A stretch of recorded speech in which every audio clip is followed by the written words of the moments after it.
up, guys? Look at that beautiful sunset sneaking up behind me. So I had to come up here, had to come get my girl, had to pick up my girlfriend from sunbathing.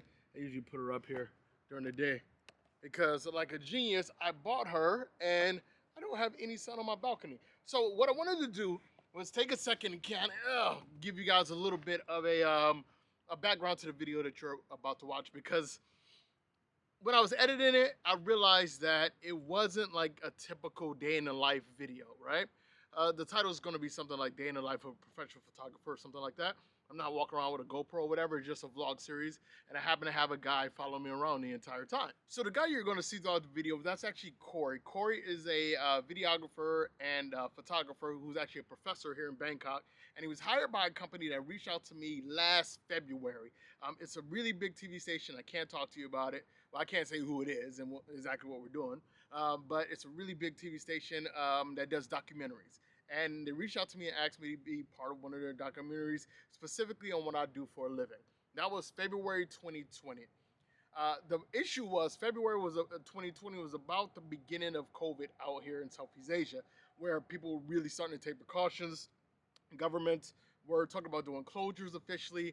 I was actually officially off the road. I was getting ready for my birthday, I believe, and it was just a really weird time. I agreed to do it, but it was a weird time.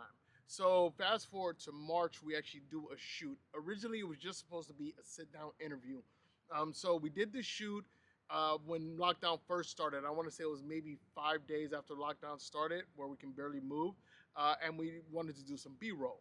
Couldn't really do B-roll because you had to wear masks, had to be in the city. COVID measures weren't open at the malls, the restaurants. It was just chaos back then.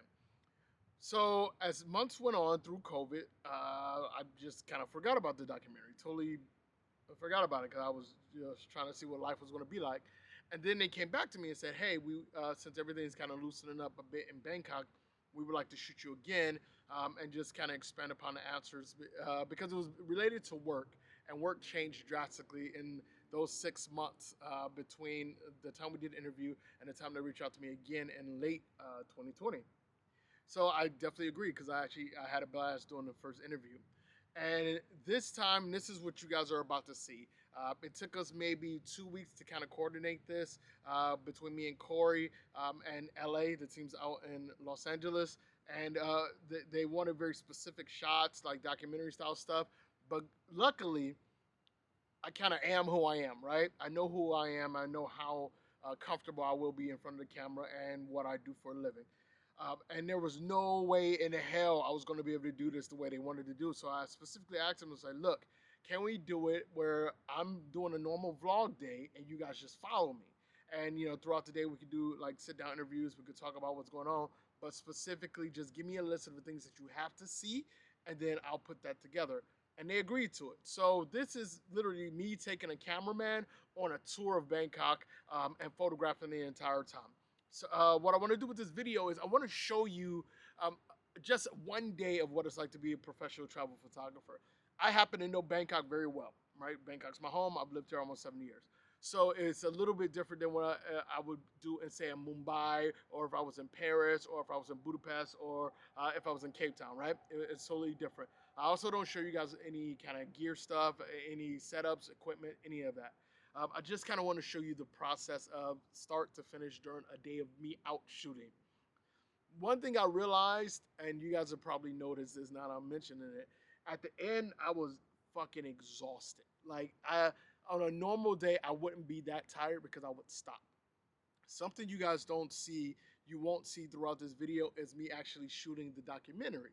And it was like Corey said, either by the end of this, we're either going to love each other or hate each other. And he was absolutely right. By the way, I still love Corey, right? But by the end of the day, I was so fucking tired of working with him because, as a cinematographer, DOP, a cameraman, he had to get me to get the shot, which meant I had to do the same thing 3, 4, 5 times. I had to say the same thing 10 fucking times over and over and over, which is why I have so much respect for people like Anthony Bourdain, Andrew Zimmer, like those guys who do this for a living, because now that I've seen what goes on behind the scenes, I'm definitely not built for it. So enough of me rambling on, guys. I hope you enjoyed this. Stay to the end. At the end, I'm going to put together like a little photo essay. I was going to spice it into the videos, but it was just kind of weird the way the framing was. So I'm going to put a nice little, I think it's nice, photo essay of this one day at the end of this video. And I'll probably do a larger one on my Smug Mug account. If you're not following me on Instagram, follow me on Instagram. So I choose you to leave the world better than you found it. Enjoy this video and make sure you guys comment below if you like it or not. Later.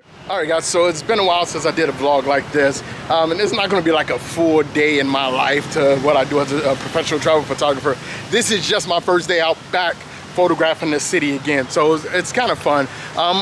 Throughout this vlog, I'm actually going to show you how Bangkok's changed a lot since the last time that you guys probably saw me running around the city, especially in regards to the mass, public transportation system, and especially the lack of crowds here.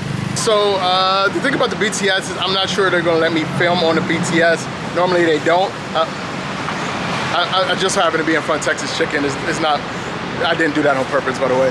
But BTS is exactly the same as it was before, except it's mandatory to wear a mask. It's mandatory to wear a mask in most public spaces. If you guys don't follow me on IG, follow me on IG. But a lot of people have been complaining to me about over the last 3 months about me not wearing a mask, my friends not wearing a mask. Here in Bangkok, we don't have to wear masks except for in public open spaces.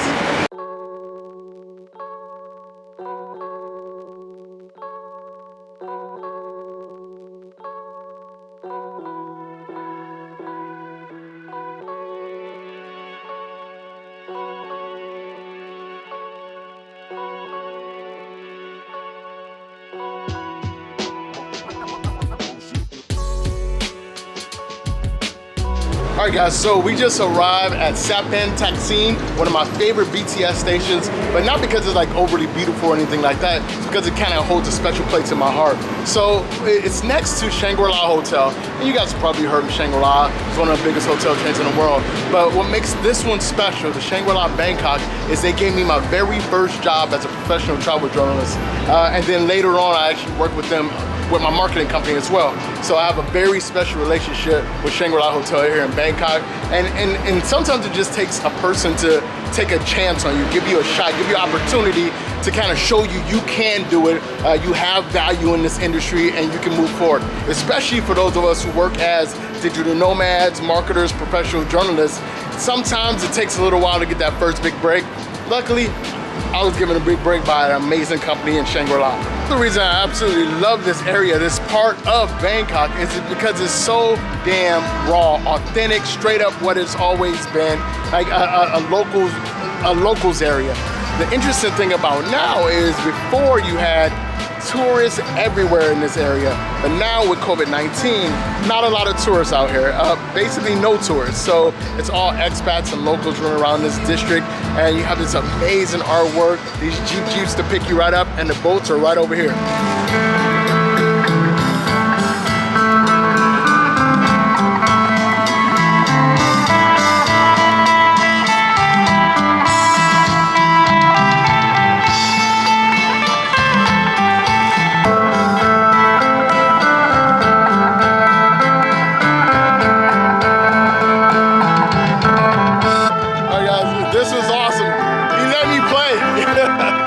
Show me how to play this.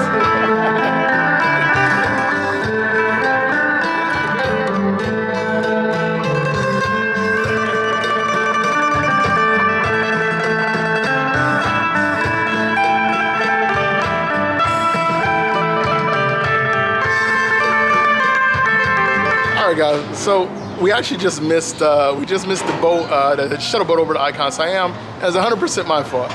Even though I just told you guys that you need a mask on public transportation, as soon as I got off the BTS, I took my mask off and put it in my pocket, then I put my phone on top of it, and we were running to get on the boat, and we just got there in time, and she asked me for my mask. Remember, everywhere that you go now, if it's a public space, a mall, if it's a bus, public transportation, a boat, you have to have a mask on you. Even some taxis will ask you to put your mask on. So always make sure you have your mask readily available, or you're gonna be sitting for an extra 10 minutes like I am now.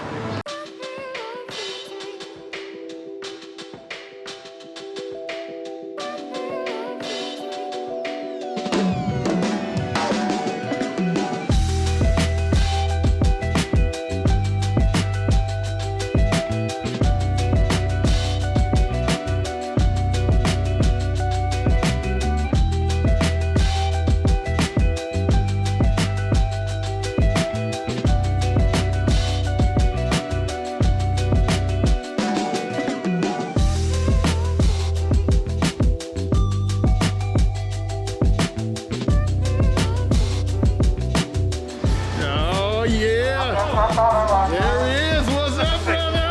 Is that on? Yeah, of course What's it's on. happening?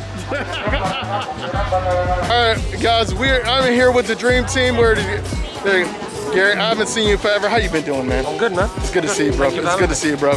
So we are officially on the move, making it happen, doing our thing, and we're gonna start right here, giving you guys a little tour of Icon Siam. Literally, we're not here for any really good reason. We just came because it's big, shiny, and pretty, no tourists. So we're gonna start here. So we are at Icon Siam with our good buddy, Gary B. Gary. Yes. What have you been up to, man? Tell the people, they haven't seen you on the vlog in a while, man. I haven't seen you in like 4 months. I know. I think I haven't seen you since we went to Apia. That's right. Yeah, so I've just finished like a little 3-part series about craftsmanship in Thailand. I don't know what that means, but it's probably really good. It's not bad, it's not bad, it's not bad. Yeah, well, you go to all these cool chefs, and then what do you do with chefs? So then they tell us what ingredients they use and where they get them from. So for instance, the one that we did in Krabi, we went to find shrimp paste, and we went and found the farmer, saw how they make the shrimp paste, and see like all the work that goes on sort of behind the scenes in such a staple ingredient like shrimp paste. You just think you go and buy it from the shop, you don't really know how it's made. So it was cool. Hey man, can we go ahead and appreciate this beautiful lighting? Look at the light in this place. Look at the We should just do vlogs inside Icon Siam. FYI, this is going to be the last time you see it. This narrow, I'm getting a wide angle lens for this bad boy. The cool thing about Icon Siam is it's so diverse in here. Thailand has 77 provinces, and a lot of people only know a few provinces. But unfortunately, you only get to see maybe 3 or 4 of those. But coming to a place like Icon Siam, luckily you get an opportunity to see a bit of all of it. Another cool thing about here is you'll find yourself in these little areas, these little alcoves throughout, especially down here on the bottom floor, where you'll find a lot of the food. You'll get a lot of really cool traditional items that you can't really find anywhere else in Bangkok because they come in from different provinces. Like, you get different, like, look at this. So I am always looking for something good, and I ended up buying one of these and one of these. One is aloe vera, then the other one's coconut cream. Ayurvedic and natural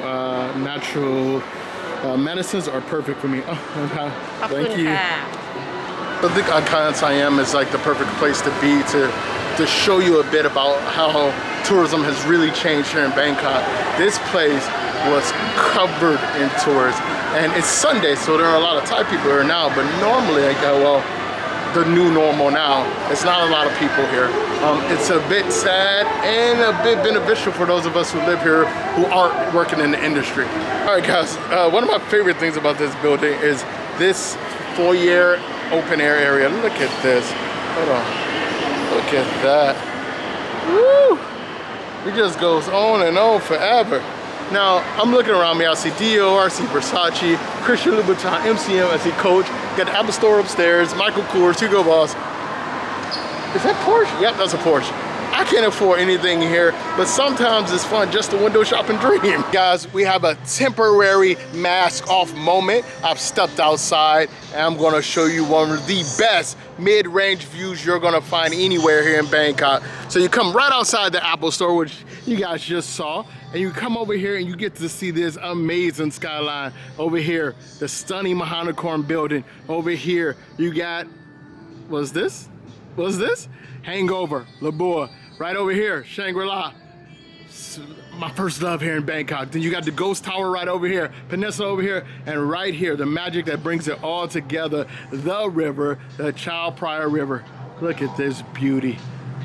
Amazing. And another thing I want to show you guys, look, people live here, right next to this luxury mall. It's a tale of two cities here in Bangkok, everybody.